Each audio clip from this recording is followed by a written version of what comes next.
코로나 사태 완화에 맞춰 미국이 각국에 대한 여행 제한 조치들을 대폭 완화했습니다. 조 바이든 대통령은 4차 현금 지원에 대해 열려 있다고 밝히면서 올 하반기에 결정할 것을 예고했습니다.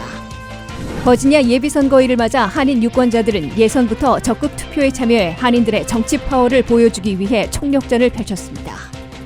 인플레이션의 영향으로 주택 건설에 쓰이는 목재 가격이 250%나 급등했습니다. 백악관을 비롯한 각국 정부와 주요 언론사의 홈페이지가 서버 마비로 1시간가량 접속에 어려움을 겪었습니다. 시청자 여러분 안녕하십니까? 워싱턴 뉴스 투데이입니다. 미국이 한국에 대해 1단계 여행 가능 국가로 지정하고 일본과 이웃 캐나다, 멕시코 그리고 유럽 국가들에 대해서는 여행 금지에서 3단계 여행 재고로 여행 제한 조치를 대거 완화했습니다. 반면 북한은 여행 금지 국가로 제한됐으며 인도, 브라질 등도 여행 금지 국가로 유지됐습니다. 박남주 기자가 보도합니다. 코로나 사태가 전반적으로 좋아지자 미국이 각국에 대한 여행 제한 조치를 대폭 완화했습니다. CDC의 평가에 따라 미 국무부는 8일자로 수십 개국에 대한 여행 제한 조치를 완화해 발표했습니다. 한국에 대해선 가장 양호한 1단계, 조심스런 보통의 여행 가능 국가로 분류했습니다. 미국은 한국을 여행하려는 미국민들에게 통상적인 준비와 주의를 갖고 여행할 수 있다고 권고하고 다만 방문객들에 대한 한국의 14일 격리 조치가 아직 시행 중이라고 경고했습니다. 반면 북한에 대해선 가장 높은 4단계로 여행하지 말라는 여행 금지국으로 지정했습니다. 이에 비해 하계 올림픽을 한 달 보름 남겨두고 있는 일본에 대해선 4단계 여행 금지에서 3단계 여행 재고로 제한 조치를 완화했습니다. 이로써 올림픽에 맞춰 미국민들이 일본을 방문할 수 있게 된 것으로 보입니다. 이와 함께 미국의 이웃들인 캐나다와 멕시코에 대해서도 4단계 여행 금지에서 3단계 여행 재고로 낮춰 미국의 국경 통행이 다시 가능해지고 있는 것으로 간주되고 있습니다. 이어 조 바이든 대통령이 9일부터 순방하는 영국과 벨기에, 스위스를 비롯해 프랑스와 이태리, 스페인 등 유럽연합 각국들이 대부분 3단계 여행 재고로 낮아져 조심스런 해외여행이 가능해지고 있습니다. 코로나 바이러스의 진원지로 꼽히고 있는 중국에 대해선 이번 발표에서는 조정이 없었으나 3단계 여행 재고 수준을 그대로 유지하고 있습니다.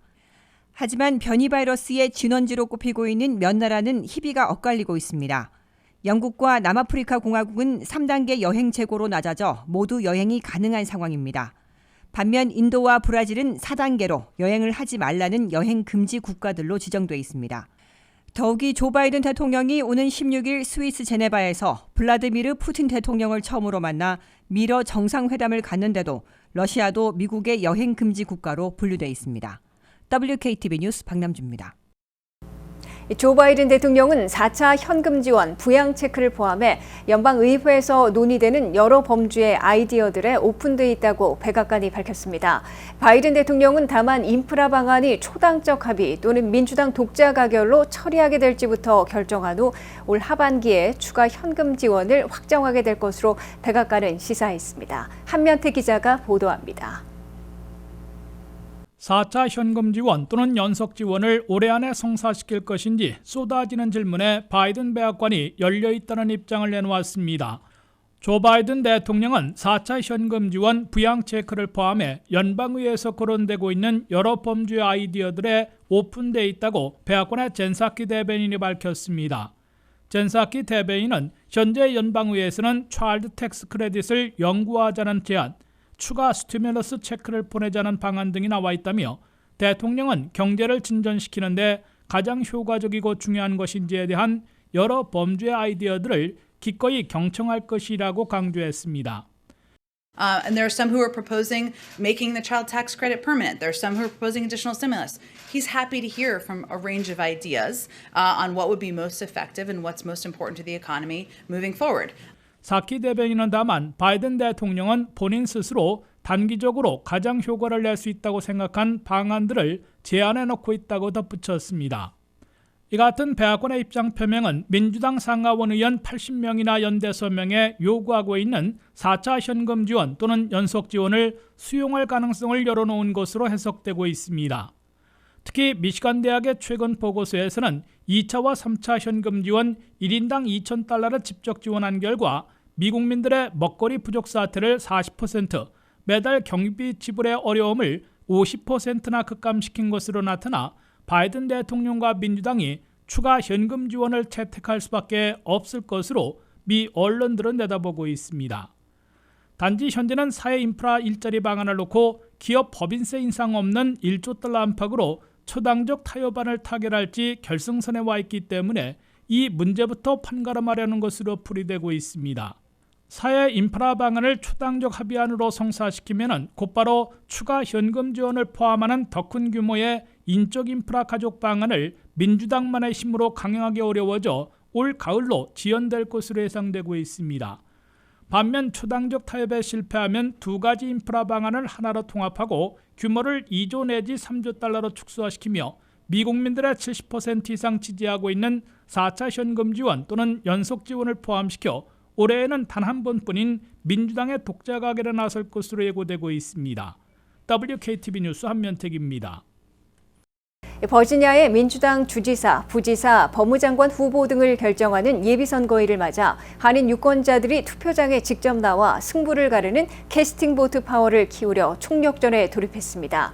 한인 유권자들은 주류사회 유권자들이 대선에 비해 현저하게 떨어진 투표 열기와는 달리 예선부터 적극 투표에 참여해 한인들의 정치 파워를 보여주려는 분위기였습니다.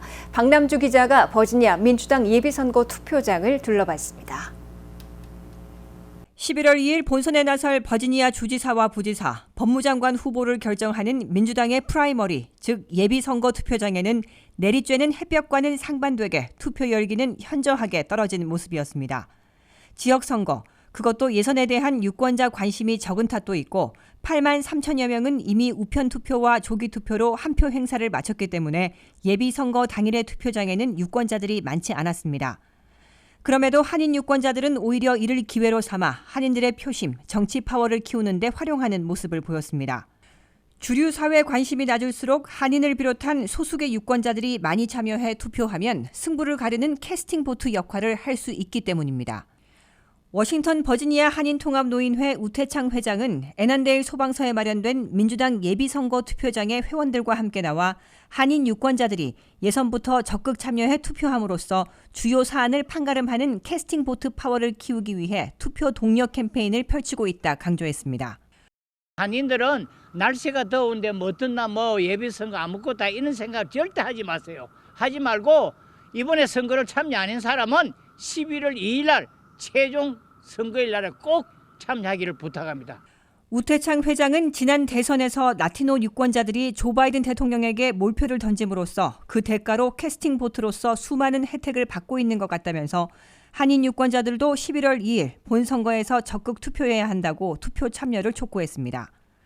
애난데일 투표장에서 한 표를 행사한 김정태 전 노인 회장은 본선은 물론 예선부터 한 표를 적극 행사해야 한인의 정치 파워를 신장시키는 데 일조할 수 있다고 생각해 투표장에 직접 나왔다고 밝혔습니다.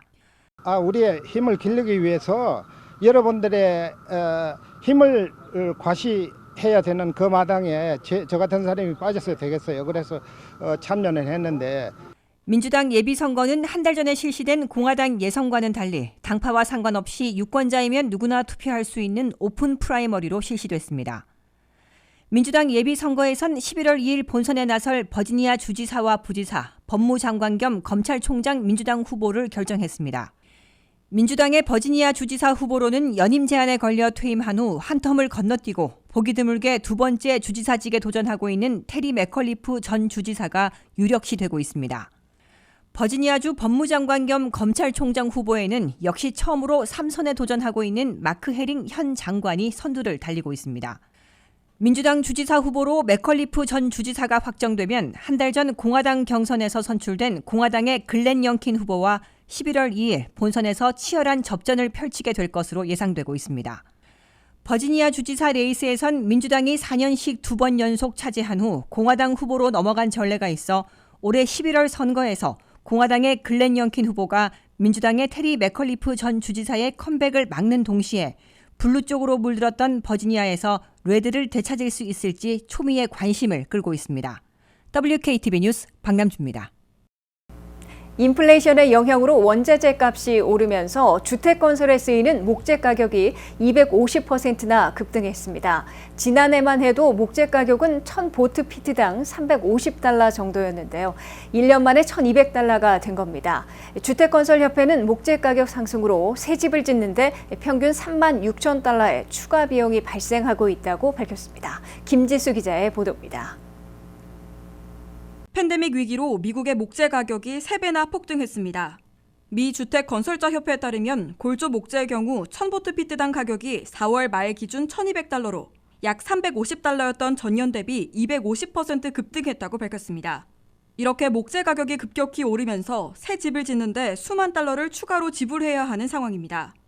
주택건설자협회는 목재 가격 폭등으로 평균 주택 공사 비용이 36,000달러 증가했다고 밝혔습니다. 이같이 목재 가격이 오르는 것은 집값 상승으로 인해 공급을 늘리려는 건설업체들이 늘어나고 시중에 풀린 막대한 자금으로 원자재 값이 치솟고 있기 때문입니다. 팬데믹 기간 동안 집에 머무는 시간이 늘면서 이 기간 동안 집수리에 나선 미국민들이 많았던 것도 목재 값을 부추기는 또 다른 원인이 됐습니다. 코로나19 사태 초기에 주택시장 침체를 우려해 목재 생산량을 급격히 줄였으나 주택시장이 오히려 뜨거워지면서 공급이 수요를 따라가지 못하고 있는 상황입니다. 목재값이 이렇게 고공행진을 이어가자 4월 신규 주택 착공 건수는 전월 대비 9.5% 줄어 156만 9천 건을 기록했습니다. 블룸버그 통신은 신규 주택 착공 건수가 자체 전망치 170만 건보다 낮은 것은 건축 자재비 상승으로 건축업계 제약 사항이 많아졌기 때문이라고 분석했습니다.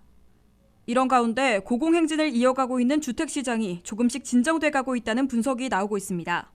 부동산 중개업체 레드핀에 따르면 5월 말 기준 잠정 주택 판매와 모기지 신청 건수 등 선행지표들이 주춤한 반응을 보이면서 과열됐던 주택시장이 진정되고 있다는 진단을 내놨습니다. 보고서에 따르면 5월 넷째 주 기준 잠정 주택 판매 거래량은 4주 전과 비교했을 때 3% 떨어진 것으로 나타났습니다. 다만 작년에 비해서는 38%, 재작년에 비해서는 2% 높은 수치입니다. 신규 매물 건수도 팬데믹 이전이었던 2019년 대비 8% 감소한 가운데 매도 호가는 중간값 기준 35만 4,975달러에서 전주 대비 2,500달러 하락한 것으로 드러났습니다. 모기지 신청 건수도 소폭 감소했습니다. 모기지 은행협회에 따르면 5월 말 기준 모기지 신청 건수는 전주 대비 3%가량 줄어들었습니다. WKTV 뉴스 김지수입니다. 백악관을 비롯한 세계 각국 정부와 주요 언론사, 소셜미디어의 홈페이지가 서버 마비로 1시간가량 접속에 어려움을 겪었습니다. 정확한 원인은 밝혀지지 않고 있으나 서버 오작동 이후 곧 정상 작동했고 서버 범위가 넓다는 점에서 해킹 등 조직적인 사이버 테러보다는 기술적 문제라는 분석이 제기되고 있습니다. 조현우 기자의 보도입니다. 일부 정부 웹사이트와 아마존 그리고 세계 주요 언론사들이 갑작스러운 인터넷 서비스 장애로 접속이 불가능했습니다. 그 외 페이팔, 레딧, 핀터레스트 등의 인기 포털도 함께 접속 오류가 발생했습니다. 이들 사이트에 접속하면 에러 503 혹은 접속 실패라는 문구가 화면에 비쳤습니다. 서버는 짧게는 몇 분, 길게는 약 1시간 내에 정상적으로 작동되었지만 각국의 가장 영향력 있는 매체들의 서버 장애로 이용자들이 불편함을 겪어야 했습니다. 인터넷 접속 장애를 기록하는 다운 디렉터에 따르면 아마존 같은 경우 웹사이트 오류 신고만 2,000건이 들어왔다고 합니다. 그러나 이번 서버 다운 사건은 범죄와는 무관하다고 합니다. 대신 패스틀리라는 클라우드 컴퓨팅 업체 때문에 발생한 것으로 추정됩니다. 패스틀리는 이러한 기술을 기반으로 서버를 빠른 속도로 제공해주는 기업입니다. 이들은 뉴욕타임즈, CNN 등 여러 언론 사이트를 지원하고 있습니다. 그러나 이들의 기술적인 오류로 인해 이번과 같은 서버 장애가 발생했다는 분석이 나오고 있습니다. 패스틀리 측은 문제를 인식하고 이를 해결했다고 입장을 밝혔습니다. WKTV 뉴스 조현우입니다.